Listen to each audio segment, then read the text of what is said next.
ये मैं कह रहा हूँ कि कंपटीशन कहीं पर भी आप अपना ज़रूर देखो। मैं उसको यही समझाता था कि तुम अपना खेल सुधारो, आप अपनी राइटिंग सुधारो, आप अपनी पढ़ाई सुधारो, आप अपना प्रेजेंटेशन सुधारो, आप अपनी स्पीड पे काम करो, फिर अब कंपटीशन में काम आ जाएगा। वो कन्फ्यूशियस एक बात कहता है, मैं वहाँ से बात शुरू कर देता हूँ, कि कई लोग दुनिया में समरसता चाहते हैं, यानी कि जो संसार में व्यक्ति जो है नैतिक समरसता चाहता है। लेकिन व्यक्ति नैतिक समरसता तो चाहता है, लेकिन करता क्या है? ये एथिक्स का ही पार्ट है, इसके बाद कौटिल्य को बताएंगे, ठीक है ना। अगर हम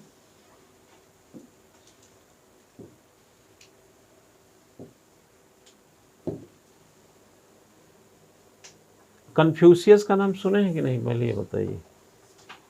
हाँ चला, कौन थे ये? हाँ, चाइना का एक दार्शनिक है कह लीजिए। लेकिन चाइना के अभी जो मैं बताने जा रहा हूँ उससे आप आइडिया लगाइएगा कि इतना बड़ा दार्शनिक रखने के बाद भी चाइना कितना अनैतिक कृत्य करता है। मतलब चाइना का कन्फ्यूशियस चाइना का एक ऐसा विचारक है जिसके विचारों को आप अभी समझेंगे तो आपको लगेगा यार ये तो इतना गजब की बात कर रहे हैं। वो कहते हैं कि अगर आप एक प्रकार से संसार को नैतिक समरसता में ले जाना चाहते हैं तो सबसे पहले उसके पहले आप राष्ट्रीय समरसता की बात कीजिए।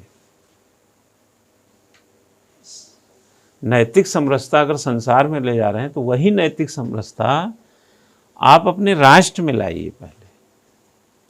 और राष्ट्र में लाना चाह रहे हैं यानी अपने देश में लाना चाह रहे हैं तो सबसे पहले अपने परिवार में लाने की कोशिश कीजिए। और अगर अपने परिवार में लाना चाह रहे हैं तो सबसे पहले अपने अंदर लाने की कोशिश कीजिए। और अगर आप अपने अंदर लाना चाहते हैं, क्या समझे, तो ज्ञान की बात कीजिए, अपने आत्मा की पवित्रता की बात कीजिए। और आत्मा की पवित्रता की अगर बात करना चाहते हैं तो संतुलन पर जोर दीजिए। और संतुलन पर जोर देना है तो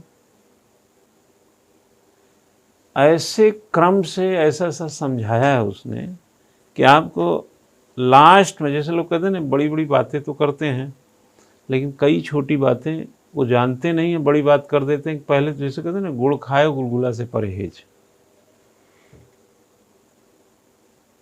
सिगरेट खुद पिए दूसरों को बोलेंगे नशा जो है ठीक बात नहीं होती है, ये तो गलत ही बात हो गई ना। लिखिएगा, कन्फ्यूशियस का नैतिक दर्शन एक हेडिंग बनाइए और इसी पर एक क्वेश्चन कर लेते हैं। कन्फ्यूशियस मॉरल फिलॉसफी एक हेडिंग बनाइए।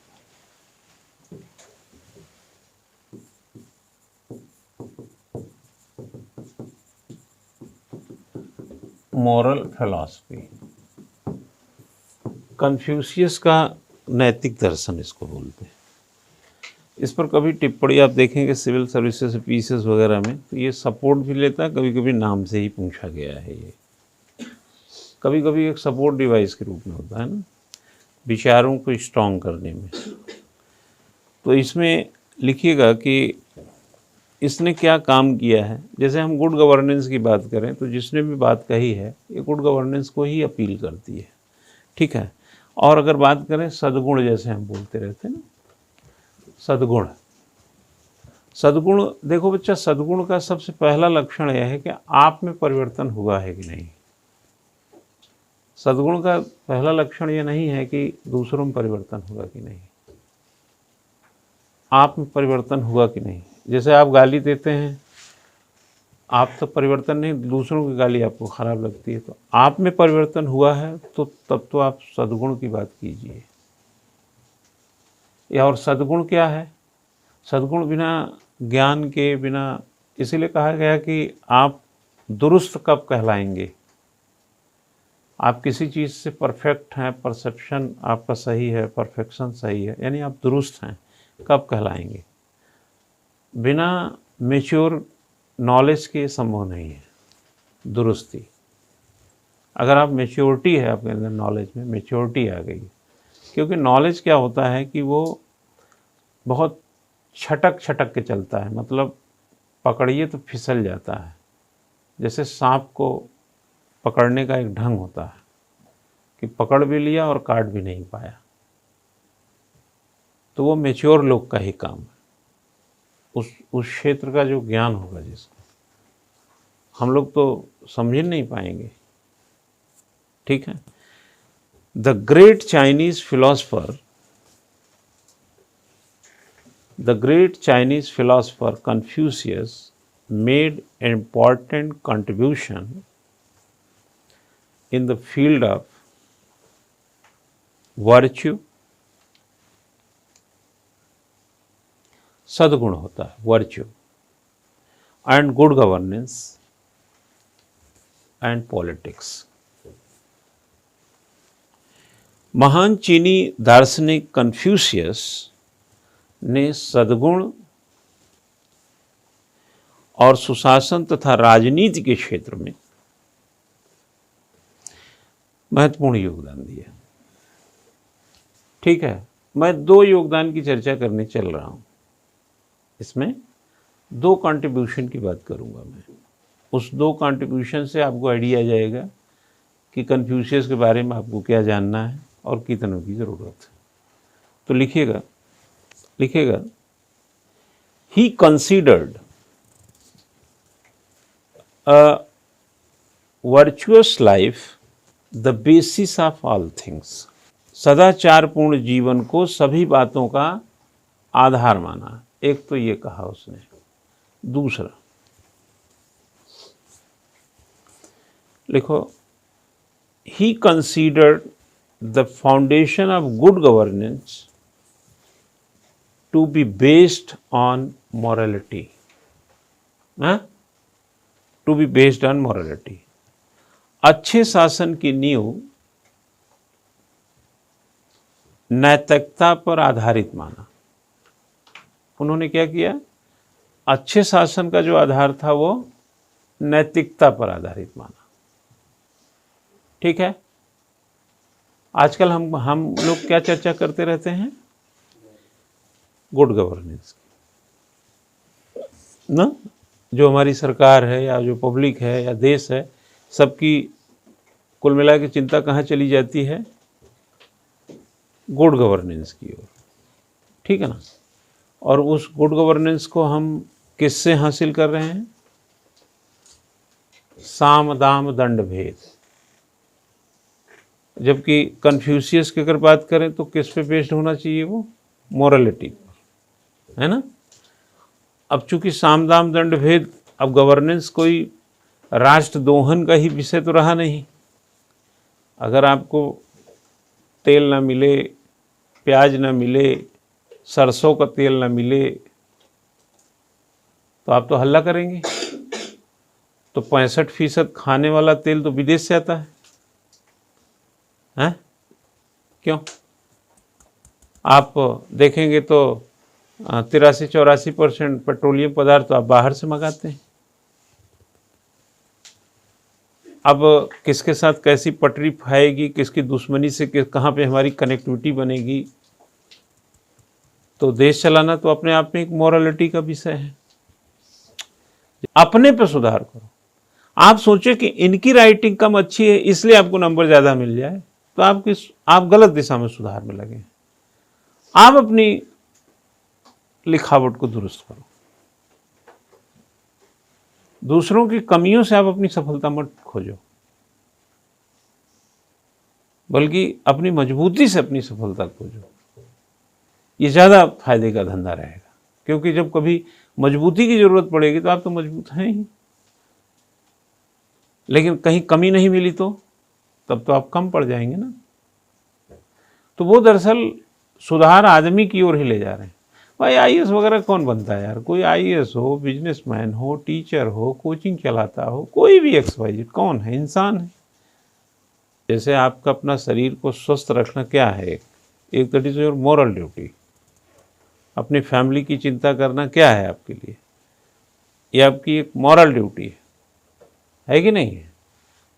हाँ, तो स्वयं के साथ, परिवार के साथ, अपने इर्द गिर्द, अड़ोसी पड़ोसी, जितना भी जो दायरा है उसमें आपका जो एक्शन है वो आपकी मोरालिटी से जुड़ा है कि नहीं, कि जब देखो 3-5 करके किसी का नुकसान करना। तो good governance based on morality, ये विचार कहाँ से आया? कन्फ्यूशियस से। और ये विचारक कहाँ से? चाइना से। जिनपिंग को देख के लगता है कि वो मोरालिटी वाला आदमी लगता है आपको?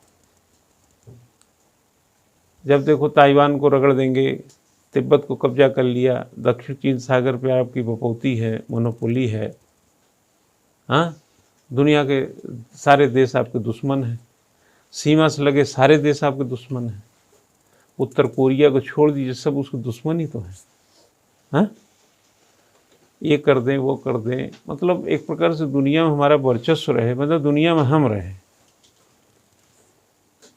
तो ये तो मुझे नहीं लगता कि ये मोरालिटी है, या दुनिया में ये नैतिक समरसता की कोई बात है जो कन्फ्यूशियस समझाना चाहते हैं। तो चाइना ने तो खुद अपने कन्फ्यूशियस का ही विचार लेने से मुझे लग रहा है कि वो पीछे रह गया है। बुद्ध किसके थे? बौद्ध धर्म किसका था? भारत का है। अब कहाँ गए? बुद्ध को अपनाया, लेकिन शुद्ध रूप से वो भी नहीं अपना पाया, उसमें भी मिलावट कर दिया उसने। हाँ, और बौद्धिक विचार में क्या है? बुद्ध क्या थे? ये सब अहिंसा वगैरह के परमो धर्म वाले थे कि नहीं? अहिंसा को अहमियत देते थे कि नहीं? और वो हिंसा पे उतारू रहता है। तो जो संसार को समझना है, उसके पहले संसार में अगर आप कोई चीज़ अच्छी लाना चाहते हैं तो सबसे पहले क्या बोला कन्फ्यूशियस? अपने देश में लाओ। अपने देश में ला रहे हो, पहले अपने परिवार में लाओ, अपने अंदर लाओ। एक क्रम है इसका। आप सोचते हैं कि संसार सब आपके हिसाब से चले? संसार चलेगा, नैतिक समरसता से चलेगा। और नैतिक समरसता के लिए त्याग की भावना, समर्पण की भावना, नैतिकता की भावना, भावना से भरे होना, इन सब की आवश्यकता पड़ती है। हमारा भू विस्तार हो जाए, संसाधनों पे किसी का हो, हम कब्जा कर लें, हम मार पीट करके चीज़ों को अख्तियार कर लें। हाँ, दक्षिण चीन सागर पूरा हम ले लें। दक्षिण कोरिया हो या ताइवान हो, चलो ताइवान का ले लेते हैं, ये सबको जिंदा रहना ही नहीं चाहिए। जापान से कोई, जापान भी नहीं होना चाहिए चाइना के हिसाब से, सिर्फ चाइना होना चाहिए। और इंडिया की जो बाउंड्री है, अरुणाचल प्रदेश से लेकर के कश्मीर तक, बस उसकी रेलगाड़ी दौड़े। हम लोग तो वहाँ सिर्फ दूर से नज़ारा देखने जाएं। तो इतने उपद्रव के साथ जब आपके पास कहाँ से नैतिक समरसता है? नैतिक समरसता नहीं तो फिर वैश्विक समरसता की भी बात मत कीजिए। और ये नैतिक समरसता आपके राष्ट्र में नहीं है। वहाँ पर देखते हैं right to speech and expression का हाल देखे हैं। अभी एक खिलाफ बोल दीजिए, जेल होना तय है आपका। लोकतंत्र है, किसकी सेना है, किसका विचार चलता है, किसका प्रेस है, किसका मीडिया है। अरे तुम पहले अपना देश का हुलिया ठीक करो, तब तो तुम्हारी बात लोग समझेंगे यार। हाँ, और उसके पहले तुम्हें ठीक होना है। और तुम्हें ठीक होने के लिए अच्छे खासे मटेरियल हैं, कन्फ्यूशियस के विचार हैं। अब आप ये, चाइना तो यही समझता होगा कि ये तो इर्रेलेवेंसिव थॉट हो गए, इसकी आज की तारीख में क्या नीड है। देखो बच्चा, एक चीज जान लेना, बुराई और अच्छाई का दौर तो हर युग में रहा होगा, रहा ही है, तभी हम लोग जानते हैं। भाई रामायण कब का है? हाँ, त्रेता का है।